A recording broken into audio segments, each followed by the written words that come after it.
ಅರಸರುಗಳ 2ನೆಯ ಗ್ರಂಥದಿಂದ ವಾಚನ. ಅಧ್ಯಾಯ 17. ಇಸ್ರೇಲ್ ರಾಜ್ಯದ ಕಡೆ ಅರಸನಾದ ಹೋಶೇಯ. ಜುದೇಯದ ಅರಸನಾದ ಆಹಾಜನ ಆಳ್ವಿಕೆಯ 12ನೆಯ ವರ್ಷದಲ್ಲಿ ಏಲನ ಮಗ ಹೋಶೇಯನು ಇಸ್ರೇಲರ ಅರಸನಾಗಿ ಸಮಾರ್ಯದಲ್ಲಿ 9 ವರ್ಷ ಆಳಿದನು. ಇವನು ತನ್ನ ಪೂರ್ವಿಕರಾದ ಇಸ್ರೇಲರ ಅರಸರಷ್ಟು ಕೆಟ್ಟವನಾಗಿರಲಿಲ್ಲ, ಆದರೂ ಸರ್ವೇಶ್ವರನ ದೃಷ್ಟಿಯಲ್ಲಿ ದ್ರೋಹಿಯಾದನು. ಅಸಿರಿಯದ ಅರಸ ಶಲ್ಮನೆಸರನು ಇವನಿಗೆ ವಿರುದ್ಧ ದಂಡೆತ್ತಿ ಬಂದಾಗ ಇವನು ಇವನಿಗೆ ಅಧೀನವಾಗಿ ಕಪ್ಪ ಕೊಡುವವನಾದನು. ಕೆಲವು ವರ್ಷಗಳಾದ ನಂತರ ಇವನು ಪ್ರತಿ ವರ್ಷವೂ ಕೊಡಬೇಕಾದ ಕಪ್ಪವನ್ನು ಕೊಡದೆ ಹೋದನು. ಅದು ಮಾತ್ರವಲ್ಲ, ಈಜಿಪ್ಟಿನ ಅರಸನಾದ ಸೋ ಎಂಬವನ ಬಳಿಗೆ ರಾಯಭಾರಿಗಳನ್ನು ಕಳುಹಿಸಿದನು. ಈ ಕಾರಣ ಅಸಿರಿಯದ ಅರಸನು ಇವನನ್ನು ದ್ರೋಹಿ ಎಂದು ತಿಳಿದು ಬಂಧಿಸಿ ಸೆರೆಯಲ್ಲಿಟ್ಟನು. ಸಮಾರ್ಯದ ಪತನ. ಇದಲ್ಲದೆ ಈ ಅಸಿರಿಯದ ಅರಸನು ದೇಶವನ್ನೆಲ್ಲ ಸ್ವಾಧೀನ ಮಾಡಿಕೊಂಡು ಸಮಾರ್ಯಕ್ಕೆ ಬಂದು 3 ವರ್ಷಗಳವರೆಗೂ ಅದಕ್ಕೆ ಮುತ್ತಿಗೆ ಹಾಕಿದನು. ಅದು ಹೋಶೇಯನ ಆಳ್ವಿಕೆಯ 9ನೆಯ ವರ್ಷದಲ್ಲಿ ಅವನು ಸ್ವಾಧೀನವಾಯಿತು. ಅವನು ಎಲ್ಲ ಇಸ್ರೇಲರನ್ನು ಅಸಿರಿಯ ದೇಶಕ್ಕೆ ಒಯ್ದು ಹಲಹು ಎಂಬ ಪ್ರಾಂತ್ಯದಲ್ಲಿ, ಹಾಬೋರ್ ನದಿ ಇರುವ ಗೋಜಾನ್ ಪ್ರಾಂತ್ಯದಲ್ಲಿ ಹಾಗೂ ಮೇದ್ಯರ ಪಟ್ಟಣಗಳಲ್ಲಿ ಇರಿಸಿದನು. ಇಸ್ರಾಯೇಲರ ಈ ದುರ್ಗತಿಗೆ ಅವರ ದುರ್ನಡತೆಯೇ ಕಾರಣ. ಹೇಗೆಂದರೆ ಅವರು ತಮ್ಮನ್ನು ಈಜಿಪ್ಟಿನ ಅರಸನಾದ ಫರೋಹನ ಕೈಯಿಂದ ಬಿಡಿಸಿ ಅವನ ರಾಜ್ಯದಿಂದ ಹೊರತಂದ ದೇವರಾದ ಸರ್ವೇಶ್ವರನಿಗೆ ವಿರುದ್ಧ ಪಾಪ ಮಾಡಿ ಅನ್ಯ ದೇವತೆಗಳನ್ನು ಪೂಜಿಸಿದರು. ತಮ್ಮ ನಾಡಿನಿಂದ ಸರ್ವೇಶ್ವರ ಹೊರಡಿಸಿ ಬಿಟ್ಟಿದ್ದ ಜನಾಂಗಗಳ ಮತ್ತು ಇಸ್ರೇಲ್ ರಾಜರ ದುರಾಚಾರಗಳನ್ನು ಅವರು ಅನುಸರಿಸಿದರು. ತಮ್ಮ ದೇವರಾದ ಆ ಸರ್ವೇಶ್ವರನಿಗೆ ವಿರೋಧವಾದ ಕೃತ್ಯಗಳನ್ನು ಗುಪ್ತವಾಗಿ ನಡೆಸಿದರು. ಕಾವಲುಗಾರರ ಗೋಪುರವುಳ್ಳ ಚಿಕ್ಕ ಊರು ಮೊದಲುಗೊಂಡು ಕೋಟೆ ಕೊತ್ತಲುಗಳುಳ್ಳ ಪಟ್ಟಣದವರೆಗಿರುವ ಎಲ್ಲ ಊರುಗಳಲ್ಲಿ ತಮಗಾಗಿ ಪೂಜಾ ಸ್ಥಳಗಳನ್ನು ಏರ್ಪಡಿಸಿಕೊಂಡರು. ಎಲ್ಲ ದಿಣ್ಣೆಗಳ ಮೇಲೆ ಹಾಗೂ ಎಲ್ಲ ಹಸಿರು ಮರಗಳ ಮೇಲೆ ಕಲ್ಲುಗಂಬ, ಅಶೇರ ವಿಗ್ರಹ ಸ್ತಂಭ ಇವುಗಳನ್ನು ಸ್ಥಾಪಿಸಿದರು. ತಮ್ಮ ನಾಡಿನಿಂದ ಸರ್ವೇಶ್ವರ ಹೊರಡಿಸಿಬಿಟ್ಟಿದ್ದ ಅನ್ಯ ಜನಾಂಗಗಳಂತೆ ಎಲ್ಲ ಪೂಜಾ ಸ್ಥಳಗಳಲ್ಲಿ ಧೂಪಾರತಿ ಎತ್ತಿ ತಮ್ಮ ದುಷ್ಕೃತ್ಯಗಳಿಂದ ಅವರನ್ನು ರೇಗಿಸಿದರು. ಸರ್ವೇಶ್ವರನ ಆಜ್ಞೆಯನ್ನು ಮೀರಿ ವಿಗ್ರಹಗಳನ್ನು ಆರಾಧಿಸಿದರು. ದರ್ಶಿನಿಗಳೆನಿಸಿಕೊಂಡ ತಮ್ಮ ಪ್ರವಾದಿಗಳ ಮುಖಾಂತರ ಸರ್ವೇಶ್ವರ ಇಸ್ರೇಲ ಯಹೂದ್ಯರಿಗೆ, ನೀವು ನಿಮ್ಮ ದುರಾಚಾರವನ್ನು ಬಿಟ್ಟು ನಾನು ನಿಮ್ಮ ಪೂರ್ವಜರಿಗೂ ನನ್ನ ದಾಸರಾದ ಪ್ರವಾದಿಗಳ ಮುಖಾಂತರ ನಿಮಗೂ ಕೊಟ್ಟಂತ ನನ್ನ ಎಲ್ಲ ಆಜ್ಞಾ ನಿಯಮ ವಿಧಿಗಳನ್ನು ಕೈಗೊಂಡು ನಡೆಯಿರಿ ಎಂದು ಖಂಡಿತವಾಗಿ ಹೇಳಿದರು. ಆದರೆ ಅವರು ದೇವರಾದ ಸರ್ವೇಶ್ವರನನ್ನು ನಂಬದೆ ಅವರ ಆಜ್ಞೆಗಳಿಗೆ ಮಣಿಯದೇ ಇದ್ದ ತಮ್ಮ ಹಿರಿಯರಂತೆ ಕಿವಿಗೊಡದೆ ಹೋದರು. ಸರ್ವೇಶ್ವರ ತಮ್ಮ ಪೂರ್ವಜರಿಗೆ ಕೊಟ್ಟ ವಿಧಿ ನಿಬಂಧನೆಗಳನ್ನು, ತಮಗೆ ಹೇಳಿಸಿದ ಬುದ್ಧಿ ವಾಕ್ಯಗಳನ್ನು ತಿರಸ್ಕರಿಸಿ ಮಿಥ್ಯಾ ದೇವತೆಗಳನ್ನು ಪೂಜಿಸಿ ನಿಸ್ಸಾರ್ಥಕರಾದರು. ಸುತ್ತಣ ಜನಾಂಗಗಳನ್ನು ಅನುಸರಿಸಬಾರದೆಂದು ಸರ್ವೇಶ್ವರ ಆಜ್ಞಾಪಿಸಿದರೂ ಕೇಳದೆ ಆ ಜನಾಂಗಗಳನ್ನೇ ಅನುಸರಿಸಿದರು. ತಮ್ಮ ದೇವರಾದ ಸರ್ವೇಶ್ವರನ ಆಜ್ಞೆಗಳನ್ನೆಲ್ಲ ಮೀರಿ 2 ಎರಕದ ಹೋರಿ ಕರುಗಳ ಮೂರ್ತಿಗಳನ್ನು ಮಾಡಿಕೊಂಡರು. ಆ ಶೇರ ವಿಗ್ರಹ ಸ್ತಂಭಗಳನ್ನು ನಿಲ್ಲಿಸಿಕೊಂಡರು.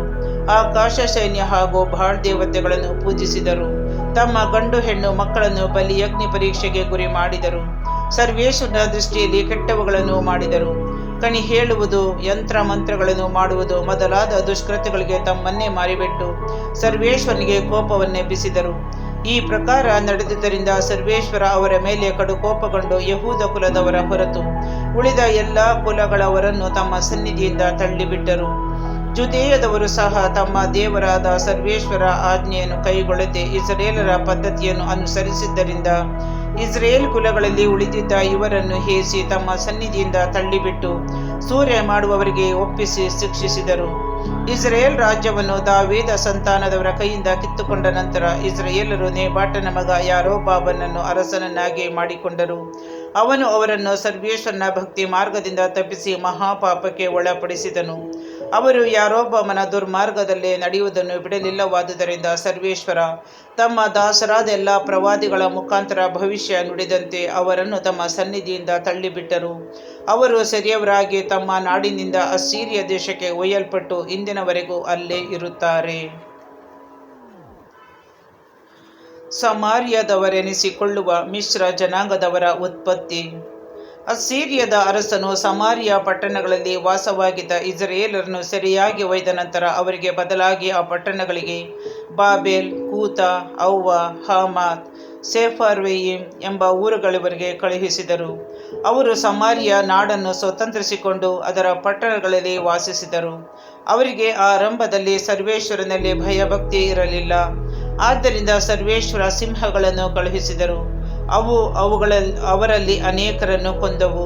ಅಸ್ಸೀರಿಯದ ರಾಜನ ಸೇವಕರು ಅವನಿಗೆ, ನೀವು ಸಮಾರ್ಯ ಪಟ್ಟಣಗಳಿಗೆ ಕಳುಹಿಸಿದ ಆಯಾ ಊರುಗಳ ಜನರು ಆ ನಾಡಿನ ದೇವರಿಗೆ ಸೇವೆ ಮಾಡುವ ರೀತಿಯನ್ನು ಅರಿಯದವರಾಗಿದ್ದಾರೆ. ಆದುದರಿಂದ ಅಲ್ಲಿನ ದೇವರು ಸಿಂಹಗಳನ್ನು ಕಳುಹಿಸಿ ಅವರನ್ನು ಸಂಹರಿಸುತ್ತಿರುತ್ತಾನೆ ಎಂದು ತಿಳಿಸಿದರು. ಆಗ ಅವನು, ಅಲ್ಲಿಂದ ಇಲ್ಲಿಗೆ ಸೆರೆಯವರಾಗಿ ಬಂದಿರುವ ಯಾಜಕರಲ್ಲೊಬ್ಬನನ್ನು ಅಲ್ಲಿಗೆ ಕಳುಹಿಸಿರಿ.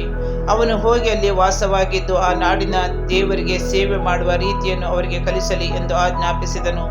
ಅವರು ಸಮಾರ್ಯದಿಂದ ಸೆರೆಯವನಾಗಿ ಬಂದಿದ್ದ ಒಬ್ಬ ಯಾಜಕನನ್ನು ಅಲ್ಲಿಗೆ ಕಳುಹಿಸಿದರು. ಇವನು ಬೇತೇಲಿನಲ್ಲಿ ವಾಸವಾಗಿದ್ದು ಜನರಿಗೆ ಸರ್ವೇಶ್ವರನ ಭಕ್ತಿಯನ್ನು ಬೋಧಿಸಿದನು. ಆದರೂ ಆ ಜನಾಂಗಗಳವರು ತಮ್ಮ ದೇವತೆಯ ವಿಗ್ರಹಗಳನ್ನು ಮಾಡಿಕೊಂಡು ತಾವು ವಾಸಿಸುವ ಊರುಗಳೊಳಗೆ ಸಮಾರ್ಯದವರು ಏರ್ಪಡಿಸಿದ ಪೂಜಾ ಸ್ಥಳಗಳಲ್ಲಿ ಅವುಗಳನ್ನಿಟ್ಟು ಪೂಜಿಸುತ್ತಿದ್ದರು. ಬಾಬಿಲೋನಿನವರು ಸುಕ್ಕೋತ್ಪೆನೋತ್, ಕೂತದವರು ನೇರ್ಗಲ್, ಹಮಾತಿನವರು ಅಶೀಮ, ಅವ್ವಿಯರು ನೀಬಜ್ ಮತ್ತು ತರ್ತಕ್ ಎಂಬ ದೇವತೆಗಳನ್ನು ಪೂಜಿಸುತ್ತಿದ್ದರು. ಸೆಫರ್ವಯಿಮಿನವರು ತಮ್ಮ ಕುಲ ದೇವತೆಗಳಾಗಿರುವ ಅದ್ರೆಮೆಲೆಕ್ ಹಾಗೂ ಅನಮೆಲೆಕ್ ಎಂಬುವುಗಳಿಗಾಗಿ ತಮ್ಮ ಮಕ್ಕಳನ್ನು ಬಲಿಯಜ್ಞ ಪರೀಕ್ಷೆಗೆ ಗುರಿ ಮಾಡುತ್ತಿದ್ದರು. ಅವರು ಸರ್ವೇಶ್ವರನ ಭಕ್ತರಾಗಿದ್ದರು. ತಮ್ಮಲ್ಲೇ ಯಾರ್ಯಾರನ್ನು ಉನ್ನತ ಪೂಜಾ ಸ್ಥಳಗಳ ಯಾಜಕರನ್ನಾಗಿ ನೇಮಿಸಿಕೊಂಡು ಅವರ ಮುಖಾಂತರ ಪೂಜಾ ಸ್ಥಳದ ಗುಡಿಗಳಲ್ಲಿ ಆರಾಧನೆ ನಡೆಸುತ್ತಿದ್ದರು. ಸರ್ವೇಶ್ವರನ ಭಕ್ತರಾಗಿದ್ದವರು ತಾವು ಬಿಟ್ಟು ಬಂದ ದೇಶಗಳ ಪದ್ಧತಿಯ ಪ್ರಕಾರ ತಮ್ಮ ಕುಲ ದೇವತೆಗಳ ಆರಾಧನೆಯನ್ನು ಮಾಡುತ್ತಿದ್ದರು. ಆ ಕಾಲದ ಪದ್ಧತಿಯನ್ನು ಇಂದಿಗೂ ಮುಂದುವರಿಸುತ್ತಿದ್ದಾರೆ. ಸರ್ವೇಶ್ವರನಲ್ಲಿ ಭಯಭಕ್ತಿ ಇಸ್ರಾಯೇಲಿಗಿಲ್ಲ. ಆದ್ದರಿಂದಲೇ ಇಸ್ರಾಯೇಲರೆಂಬ ಹೆಸರು ಹೊಂದಿದ ಯಾಕೋಬನ ಸಂತಾನದವರಿಗೆ ಕೊಡಲಾದ ಆ ಜ್ಞಾನಿ ಎಂಬ ವಿಧಿ ಧರ್ಮಶಾಸ್ತ್ರಗಳನ್ನು ಅವರು ಅನುಸರಿಸಲಿಲ್ಲ. ಇಸ್ರಾಯೇಲರಿಗೆ ಸರ್ವೇಶ್ವರ, ನೀವು ಅನ್ಯ ದೇವತೆಗಳನ್ನು ಆರಾಧಿಸಬಾರದು, ಅವುಗಳಿಗೆ ಕೈ ಮುಗಿಯಲೂ ಬಾರದು, ಸೇವೆ ಮಾಡಬಾರದು, ಬಲಿ ಅರ್ಪಿಸಲೂ ಬಾರದು.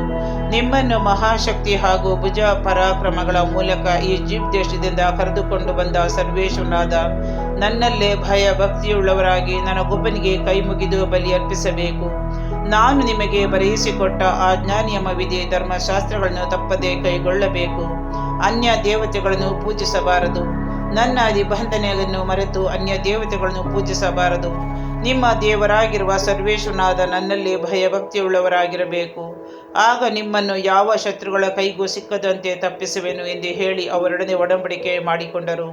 ಆದರೆ ಅವರು ಅದನ್ನು ಲಕ್ಷಿಸದೆ ತಮ್ಮ ಹಿಂದಿನ ಪದ್ಧತಿಗಳನ್ನೇ ಅನುಸರಿಸಿದರು. ಆ ಜನಾಂಗಗಳವರು ಸರ್ವೇಶ್ವರನ ಭಕ್ತರಾಗಿದ್ದರು, ತಮ್ಮ ವಿಗ್ರಹಗಳನ್ನು ಆರಾಧಿಸುತ್ತಿದ್ದರು.